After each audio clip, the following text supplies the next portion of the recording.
Co ciekawe, w krajach chrześcijańskich najpopularniejsze imiona to imiona żydowskie.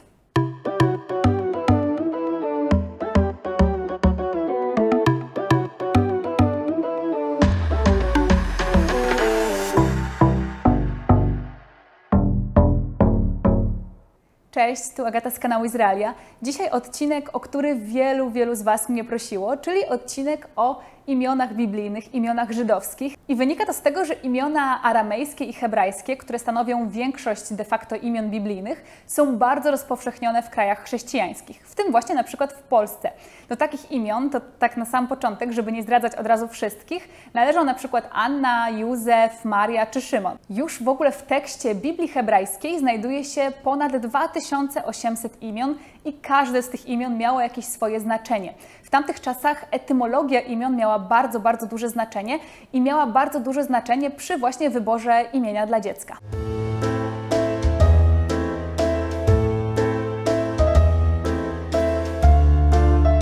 Jeśli chodziło o nadawanie imion, zazwyczaj decydujący głos należał do matki, natomiast jest w Biblii wiele dowodów na to, że ojcowie też bardzo często podejmowali te decyzje. Zazwyczaj nadawano dzieciom imię 8 dnia po urodzeniu i miało to związek z tym, że właśnie tego dnia obrzeza się chłopców. Najczęściej na samym początku dawano dzieciom imiona rodziców, natomiast później rozwinął się taki zwyczaj, aby gdzieś tam to imię zawierało imię innych przodków. Wynikało to też z tego, że nie używano nazwisk i dla lepszej identyfikacji później zaczęto stosować taką praktykę, aby imię dziecka poprzedzało imię ojca z takim właśnie dopiskiem Ben, dlatego że Ben po hebrajsku oznacza syn, czyli syn na przykład Abrahama.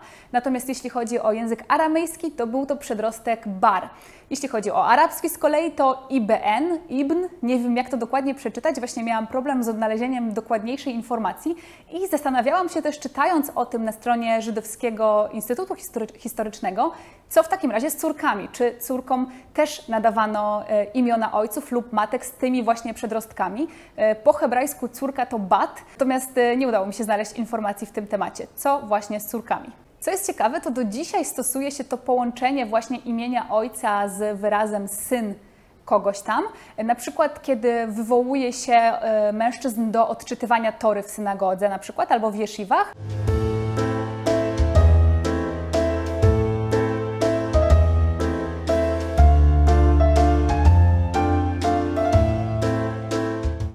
Lub podczas bar micwy, czyli święta, podczas którego chłopcy stają się mężczyznami. Natomiast w mowie potocznej często też używało się tej samej kombinacji z imieniem matki lub bardzo rzadko z imieniem żony. Kiedy Żydzi zaczęli żyć w diasporze, wtedy przyjął się taki zwyczaj, aby przyjmować też obce imiona.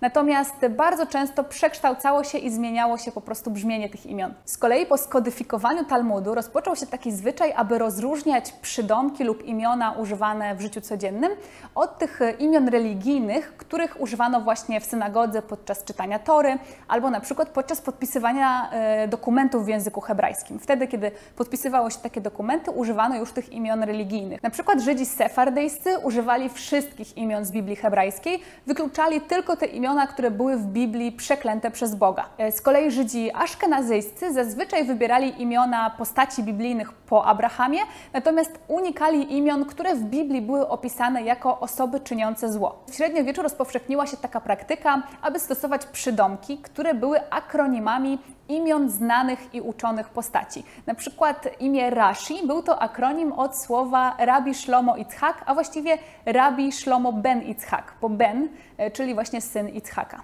Czasami też stosowano taką ciekawą praktykę, że na przykład nadawało się przydomek, który był akronimem nie tyle co czyjegoś imienia, a jakiegoś bardzo popularnego dzieła danej osoby. Ciekawym zwyczajem było to, aby nadawać przydomki różnym ludziom w związku z wykonywanym przez nich zawodem. Na przykład takim bardzo znanym, który myślę, że w większości z Was obiło się o uszy, jest przydomek Schneider, który z języka jidysz oznacza po prostu krawca. Był też bardzo znany przydomek Dayan, który oznacza z hebrajskiego sędzie, lub Mełamed, czyli nauczyciel.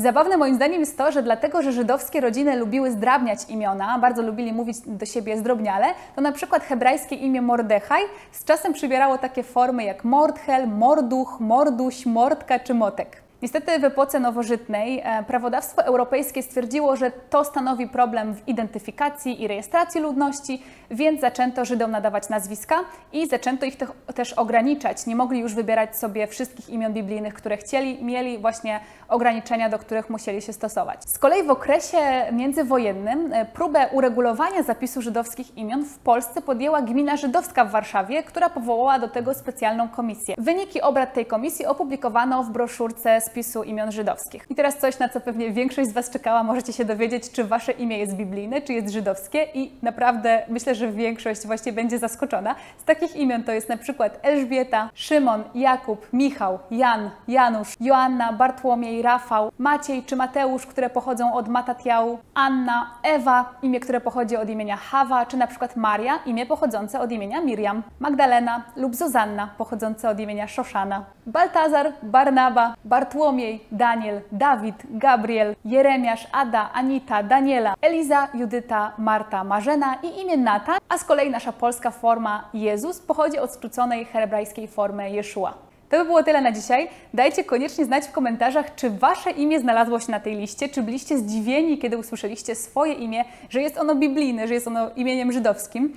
Moje się tam nie znalazło, Agata jest w ogóle chyba imieniem greckim. Widzimy się w kolejnych odcinkach. Dajcie łapki w górę, jeśli filmik Wam się podobał. Subskrybujcie mój kanał. Buźka!